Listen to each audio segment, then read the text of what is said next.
wananiita mama Mirindimo, mama yake na Makoti.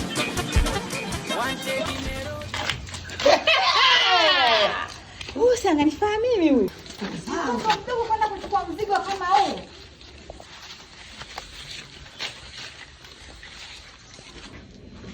Wewe ndo unajifanya mshangazi eh?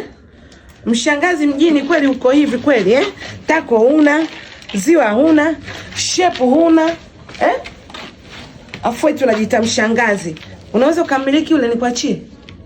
Nikuachie unaweza ukamiliki ule? Eti mshangazi, mshangazi takuwa wewe. Muangalie na huyu naye minywele yake ile jitu nzima ovyo. Hata aibu waone. Ovyo. Asikie FM radio. Mshangazi za mazi. Ai, binolazie. Ngombe zekima hii. Juu ya dagozaji. Watoto 2000 njoni kati.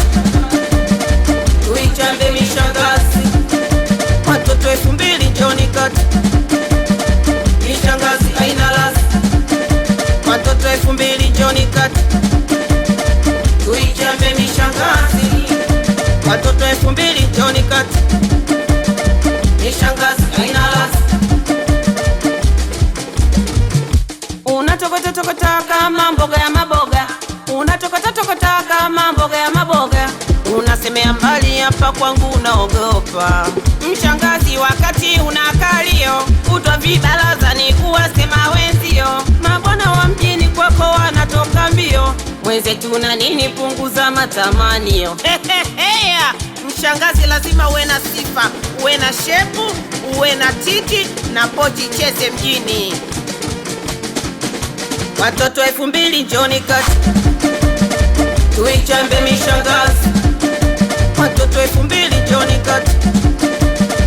Mishangazi haina lazi. Watoto 2000 njoni kati. Tuichambe mishangazi. Watoto 2000 njoni kati. Mishangazi haina lazi. Hiyo ni message senti nilifanya ripoti. Kwa shangazi siendi tena mbaya we. Analazwa kwenye migomba anaya we. Kwa shangazi siendi tena mbaya we. Analazwa kwenye migomba anaya wewe. Wapi kichache msoa mituringa? Nakuja hivi sasa wananiita mama Mirindimo, mama Makoti. Sambama na leta bebe mama wa vitambaa. Kutoka Kalume Abaya. Wataelewa tu kama mimi ndo malkia mishangazi mjini.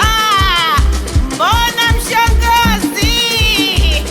Nampa pole huyo anajiita rais wa mshangazi. Wakati amekosa lazi. Anapotaka na kuja na anapotaka taenda. Nipo mtoto kutoka